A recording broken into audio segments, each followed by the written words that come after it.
Senhor Jesus? Glória. Quem tá feliz nessa noite, dá um glória a Deus.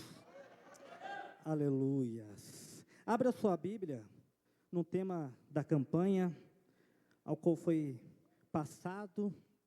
Enquanto vocês vão encontrando o texto, eu quero agradecer os pastores pela oportunidade, pela confiança, e agradecer os irmãos que veio direto do trabalho para ver Deus falar conosco nessa noite. Amém?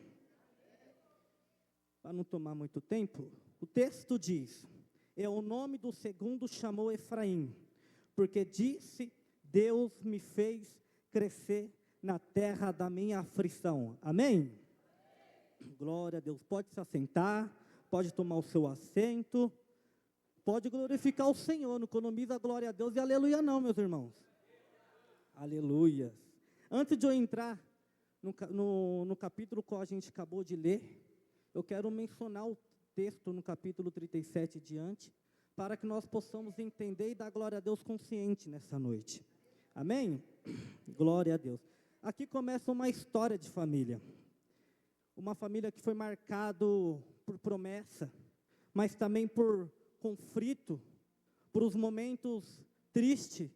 E Deus tinha uma promessa sobre a vida de Jacó. E agora essa promessa continuará através dos seus filhos. O interessante é que José relatava o comportamento dos irmãos. Por quê? Porque ele não compactuava com os erros dos irmãos. Ele não escolheu a mentira. Ele escolheu a verdade. E a verdade relatou o caráter de José, porque ele expôs os seus irmãos, a mentira dos irmãos, a falsidade dos irmãos. E interessante que quanto a luz aparece, para quem está nas trevas, acaba se incomodando. Porque quem está na luz, quem está na comunhão, quem está na presença de Deus, aquele que está na treva, aquele que está no mundo, acaba se incomodando com a sinceridade, com a verdade. Glória a Deus. E o interessante é que no texto vai nos relatar um amor incondicional sobre a vida de José. Por quê? Porque o José, ele era amado pela sua velhice. José era filho de Raquel, a esposa que Jacó mais amava. E o interessante é que eu escutei uma ministração uma vez, e isso ficou gravado na minha mente. Qual? É que o Jacó entendeu que gerar por gerar, qualquer um gera. Agora, gerar com propósito, gerar com promessa, tem mais valor. E o Jacó, ele entendeu. Não porque ele não amava todos, não, ele amava todos. Não é que ele amava mais José, não, ele amava todos. Mas ele entendeu que gerar com promessa, gerar com propósito é diferente. Glória a Deus. Não bastava o amor dele pelo filho, ele deu uma túnica de várias as cores a José. E isso representava 3 itens. Quantos? Glória a Deus. Honra, autoridade e preferência. O interessante é que no seu verso 5 vai se dizer assim: sonhou também um sonho que contou aos seus irmãos, por isso odiaram mais ele ainda. O interessante é que o ambiente que o José estava era desvantajoso, não estava sendo capaz de impedir o que Deus já determinou sobre a vida de José. Sabe o que Deus me ensinou nessa noite? Eu não posso deixar a raiva de alguém me impedir de receber aquilo que Deus já tem preparado para a minha vida. Em meio à oposição, Deus está interessado em te dar um projeto novo, está interessado em te dar um sonho novo nessa noite. Aí é com você, ou você vai com a oposição, ou você vai esperar aquilo que Deus já tem preparado para você nessa noite. Ô glória! Você está entendendo? Olha que interessante isso aqui. No seu capítulo 37, 6 e 7 e 8 vai se dizer assim: ouvi, peço vós, este sonho que tenho sonhado. O feixe de José se levanta e fica de pé. Os feixes dos irmãos se inclinaram diante dele. Os irmãos reagem: reinará sobre nós. e odiaram ainda mais por causa dos teus sonhos e da tua palavra. Você está entendendo porque os irmãos estão ficando com mais ódio dele? Porque o pai já gostava dele, o pai já deu a túnica para ele. Agora o José está dizendo que o feixe estão de pé e dos irmãos se inclinaram. Os irmãos estão achando que o José vai ficar com a cadeira do pai. Os irmãos estão achando que o José vai reinar a cadeira do pai. Estão pensando que o sonho do José relatava a cadeira do pai. Sabe o que é interessante? Que o mal de crente, Denilson, é contar sonhos para quem não sonha. O mal de crente, pastor, é falar de projeto para quem não tem projeto. Meu Deus. Nós temos que aprender, irmão. Deus realizar. Porque nem todo mundo está preparado para ouvir o seu futuro. Por isso que muitas das vezes não dá certo. Porque antes de Deus fazer, a gente já está comentando, já está falando. Espera Deus realizar. E sabe o que Deus ministrou no meu coração, pastor? Que muitas das vezes, quando Deus não faz, não é culpa de Deus. Quando Deus não dá aquilo que nós queremos, nós acaba culpando Deus. E interessante que é pelas nossas palavras, é por a gente não ter sabedoria, a gente acaba contando. E por uma palavra lançada, por um ódio no coração de alguém, Deus acaba travando aquilo que Ele tem preparado para essa noite. Glória a Deus. Glória, glória, glória. Interessante é que José, ele vai atrás dos seus irmãos, pela obediência. Mal sabia José e seus irmãos, que já tinha algo conspirado contra ele. No seu capítulo 20, vai se dizer assim: planejaram matá-lo, lançaram numa cova. Diz que um animal o devorou, e ainda desafiaram: veremos o que será do teu sonho. Deus falou comigo grandemente nessa palavra. Pode até tentar arrancar o que está por fora, pode até arrancar aquilo que o homem te deu, mas ninguém pode arrancar o que Deus já te deu por dentro. Ninguém pode arrancar aquilo que Deus já preparou para a tua vida. Ninguém pode arrancar as promessas que Deus já colocou sobre a tua vida. Glória, glória a Deus. Deus me enviou nessa noite, meus irmãos, para dizer para a igreja, para dizer para alguém, que hoje é dia de você resgatar os teus projetos.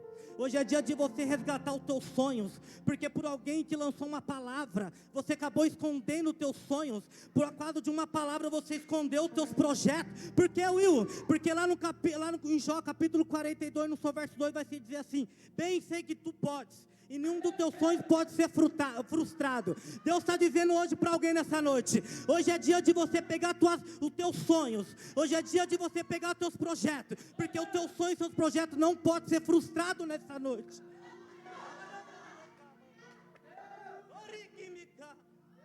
Glorifica a Deus, irmão. Economiza a glória a Deus, não.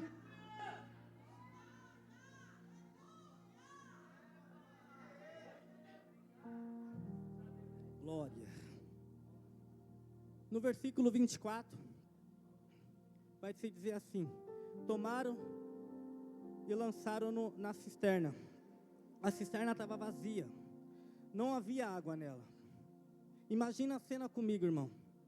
Arrancaram a túnica, empurraram ele cai, o corpo bate nas pedras, a poeira sobe, e a escuridão, e o silêncio. A Bíblia não detalha, mas eu fico imaginando a dor dele naquele momento. Ele podia estar machucado, ele podia estar arranhado, ele podia estar sangrando, e podia estar quebrado. Quando eu li essa palavra quebrado, Deus me levou lá em Jeremias, no seu capítulo 18, no seu verso 4. Como um vaso que o oleiro fazia de barro se quebrou na mão do oleiro. Tornou e fazê-lo de outro vaso, segundo bem lhe parecia. O vaso quebrou na mão do oleiro, mas não foi jogado fora, não foi rejeitado. José foi para a cisterna, escravidão, prisão, e ali Deus já estava moldando, Deus já estava trabalhando. Assim como o oleiro, ele aperta, quebra, refaz e ajusta. E Deus me levou, o interessante, que Deus me levou lá em Marcos, no seu capítulo 14, no seu verso 3. A Maria entrou na presença de Deus, e a Maria quebra um vaso de alabastro, derramou seu melhor perfume que ela tinha naquele momento, e ela não ligou para a oposição, ela não ligou para quem estava do lado. Oh meu Deus, sabe qual é a raiva do diabo? É que mesmo você quebrado, você está exalando. Mesmo você quebrado, você está na mão do oleiro. Mesmo você quebrado, você está na igreja. Essa é a raiva do diabo. Essa é a raiva do inimigo, meu pastor. Você está quebrado, você está na mão do oleiro. Você está quebrado, mas está exalando perfume. Oh glória. Escute, olha para cá. No seu versículo 25, Deus me deu 2 linhas de raciocínio. Quantas? Primeira, indiferença dos irmãos. Depois de jogar José na cisterna, os irmãos sentaram para comer.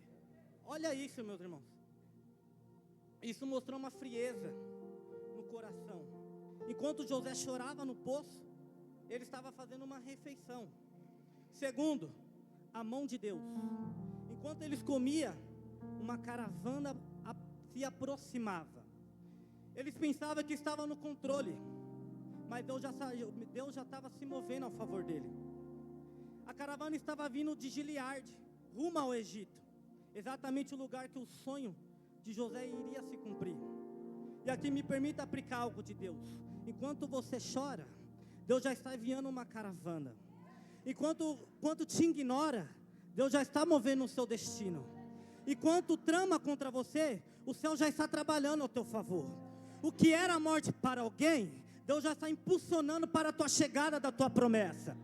Enquanto alguém está determinando a tua morte, Deus está impulsionando para a chegada da tua vitória. Oh glória! Oh glória, glória, glória! Oh glória! Que muitas das vezes alguém trama contra nós, mas mal sabe ele o que ele está fazendo, o que ele está tramando, está impulsionando a chegar a tua promessa, a chegar a tua vitória. Oh glória! Enquanto muitos pensam que nós estamos aqui só adorar por adorar, não. Nós estamos aqui porque o Rei dos Reis está aqui na casa. Eu já sinto a presença dele aqui nessa noite. Oh glória! Meu Deus, oramandorimica, orikimica mandoramandor. Meu Deus. No seu capítulo 41, verso 51 diz assim: e José chamou o nome de primogênito Manassés, porque diz: Deus me fez esquecer de todo o meu trabalho e de toda a casa do meu pai. José não esqueceu da tua família, ele esqueceu da dor. Deus curou a memória emocional, porque antes de Deus prosperar, Deus trata, Deus cura. E no capítulo 52, qual a gente acabou de ler, e ao segundo chamou Efraim, porque disse: Deus me fez crescer na terra da minha aflição. Não foi na terra de conforto, foi na terra da aflição. A dor virou solo fértil. Primeiro Deus cura Manassés, depois Deus faz prosperar Efraim. Não dá para frutificar alguém carregado, cheio de trauma. Deus está dizendo para alguém aqui nessa noite: eu vou dar 2 testemunhos. Quanto? Um de cura e outro de crescimento. Se coloque de pé, meus irmãos. Glória a Deus. Já quero convidar o Ministério de Louvor. Eu não sei de qual maneira você chegou aqui nessa noite. Eu não sei de qual jeito. Eu não sei a vida de cada um. Muitas das vezes alguém chegou aqui quebrado. Muitas das vezes alguém enterrou sonhos, projetos. E hoje você está na casa do oleiro. Deus quer tratar alguém aqui nessa noite. Quem crê nessa palavra? Palmas para Jesus e agradeço a minha oportunidade.